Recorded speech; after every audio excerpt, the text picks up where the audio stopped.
കൊച്ചിയിലെ കുസാറ്റിലെ വിദ്യാർത്ഥിക്ക് H1N1 സ്ഥിരീകരിച്ചുവെന്ന വാർത്ത ഞാൻ നേരത്തെ പറഞ്ഞു. ഫിസിക്സ് വിഭാഗത്തിലെ വിദ്യാർത്ഥിക്കാണ് രോഗബാധ ഉണ്ടായത്.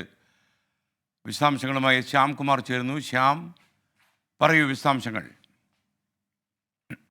SKN കുസാറ്റിലെ student welfare committee chairman PK Baby ഇറക്കിയ സർക്കുലറിലാണ് കുസാറ്റിൽ ഒരു വിദ്യാർത്ഥിക്ക് H1N1 സ്ഥിരീകരിച്ചിരിക്കുന്നു എന്നുള്ള കാര്യം വ്യക്തമാക്കിയിരിക്കുന്നത്. ഈ സർക്കുലർ ഇന്നലെ കോളേജിൽ വിതരണം ചെയ്യുകയും ചെയ്തിരുന്നു.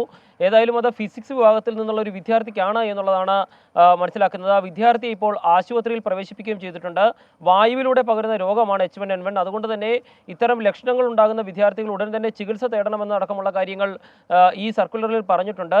നിരവധി വിദ്യാർത്ഥികൾ, 1000-ലധികം വിദ്യാർത്ഥികൾ പഠിക്കുന്ന വലിയൊരു സർവകലാശാല കൂടിയാണ് കുസാറ്റ് ക്യാമ്പസ്. അതുകൊണ്ട് തന്നെ ഒരു വിദ്യാർത്ഥിക്ക് രോഗബാധ ഉണ്ടായ സാഹചര്യത്തിൽ കൂടുതൽ ക്രമീകരണങ്ങൾ ഉൾപ്പെടെ അവിടെ ഏർപ്പെടുത്തേണ്ടി വരും. വിദ്യാർത്ഥികൾക്ക് അവധി നൽകേണ്ട സാഹചര്യം പോലും ഉണ്ടാകും.